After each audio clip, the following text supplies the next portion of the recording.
মহাকাব্য মহাভারতে কর্ণকে প্রায়শই দানবীর কর্ণ হিসেবে মান্যতা দেওয়া হয়, একটি উপাধি যার অর্থ মহান দাতা বা দানের ক্ষেত্রে অতুলনীয় ব্যক্তি। কষ্টের মধ্যে জন্মগ্রহণ করা এবং জীবন জুড়ে অসংখ্য চ্যালেঞ্জের মুখোমুখি হওয়া সত্ত্বেও কর্ণ সবচেয়ে কঠিন পরিস্থিতিতেও উদারতার প্রতি তার অটল প্রতিশ্রুতির জন্য পরিচিত ছিলেন।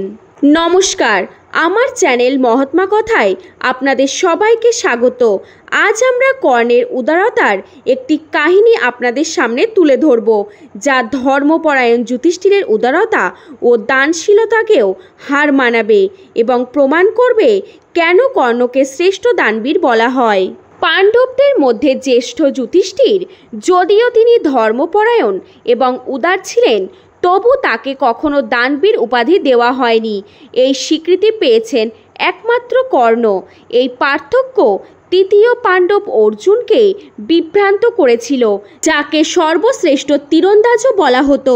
কর্ণের শ্রেষ্ঠ ধনুর্ধর উপাধির দেওয়ার কারণে কর্ণের প্রতি ঈর্ষা পোষণকারী অর্জুন প্রায়শই কর্ণের কর্মকাণ্ডের উপর কড়া নজর রাখতেন।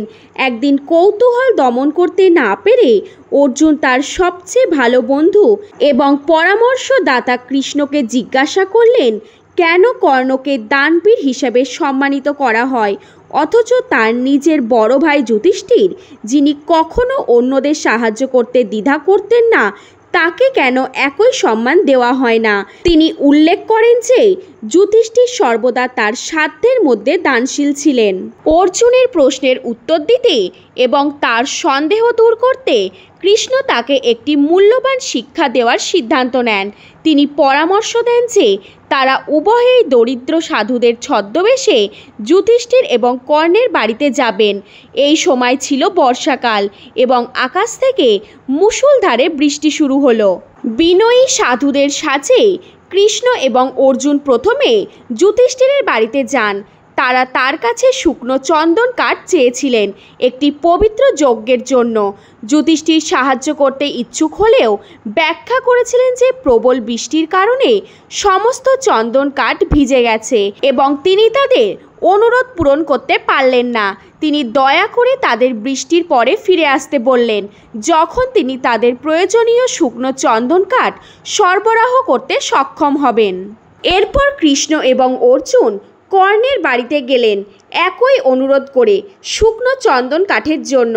কর্ণ তাদের উষ্ণ অভ্যর্থনা জানালেন, তাদের অনুরোধ পূরণের সময় বিশ্রাম এবং কিছু খাবার খেতে বললেন।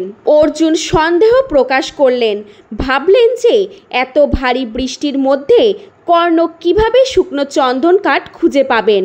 সাধুদের খাবার নিশ্চিত করার পর কর্ণ এক কঠোর পদক্ষেপ নেন। সাধুদের অনুরোধ পূরণ করার জন্য তিনি নিজের সদর দরজা এবং পালঙ্ক ভেঙে ফেললেন, যা চন্দন কাঠের তৈরি ছিল। কোনো দ্বিধা ছাড়াই তিনি তাদের প্রয়োজনীয় শুকনো চন্দন কাঠের টুকরো সরবরাহ করেন, যদিও এর জন্য তার নিজের সম্পত্তি ত্যাগ করতে হয়েছিল। নিঃস্বার্থ উদারতার এই কাজ প্রত্যক্ষ করে অর্জুন অবশেষে বুঝতে পারলেন কেন কর্ণকে দানবীর বলা হতো। কেবল দান করার কাজই গুরুত্বপূর্ণ ছিল না, বরং ত্যাগের মনোভাব এবং অন্যদের সাহায্য করার ইচ্ছা, এমনকি ব্যক্তিগত মূল্যেও একজন দানবীরকে সত্যিকার অর্থে সংজ্ঞায়িত করেছিল। যুধিষ্ঠির উদার হলেও সুবিধার উপর ভিত্তি করে সীমা নির্ধারণ করেছিলেন, যেখানে কর্ণের দানশীলতার কোনো সীমা ছিল না, এমনকি সবচেয়ে কঠিন পরিস্থিতিতেও। অবশেষে অর্জুন বুঝতে পারলেন যে প্রকৃত উদারতা কেবল সুবিধাজনক সময়ে দান করা নয়, বরং কঠিন সময়েও ত্যাগ স্বীকার করা। এই কারণেই কর্ণকে দানবীর হিসেবে সম্মান করা হয়েছিল, যা যুধিষ্ঠির দাবি করতে পারেননি।